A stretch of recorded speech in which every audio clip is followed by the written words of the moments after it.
South Africa at the moment is in a position of incredible strength. We've got some amazing economic growth, we've got tremendous opportunities going on, and really what we need in order to get those opportunities expanded and make more of what we've already got is people to come back and to add their skills to the pool of skills that already exist in the country. But the reality is the future doesn't hold anything that we don't create.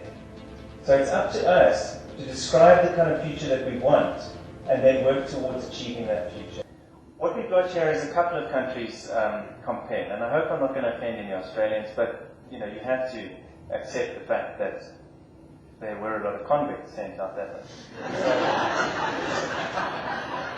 I apologize if I offend you. I just love to be able to say something about Australians because they keep beating us at it. Oh, thank you. It's about 70% of the crimes in South Africa that actually are committed, the violent crimes are actually committed within the home. The problem with that, of course, is that if they take those crimes outside of the house or outside of the home environment, the likelihood that crime will be violent is relatively high. So it's imperative that we in South Africa decrease the gap in the difference between rich and poor, and that we uplift the lives of as many of the poor South Africans as we can.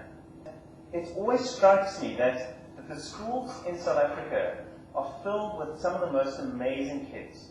They'll come up to me afterwards and they'll talk about this entrepreneurial idea they've got. I mean, one guy, a little black guy, 16, 15 years old, came to me and he said, I've got this amazing idea. It's a bicycle charger for a cell phone. I mean, this is the youth of today. They want to charge their cell phones while they're riding a bicycle. And he wanted to know, how do I get money for this thing? I mean, this guy's 15 years old. Private healthcare in South Africa is definitely world class. My wife gave birth I think it was about 13 months ago. And it's not the kind of thing you want to forget. And our daughter actually ended up in hospital when she was about 4 months old after a trip to France. Where she had a respiratory problem and spent 4 days in hospital. And I have to say, the private healthcare in South Africa is of world-class standard, and I wouldn't give it up for anything.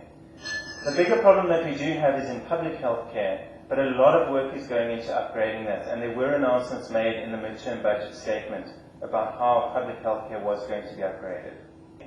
The major message I'd like you to keep in mind and to walk away with is that yes, we do have challenges in South Africa. We do have issues of corruption. We do have discrimination, AIDS, poverty, crime, all of those sorts of things. What I'd like you to think about, though, is that those are the missing pieces of the South African puzzle. They are not the only pieces of the puzzle. And it's important that we look at the whole puzzle when we're trying to complete it.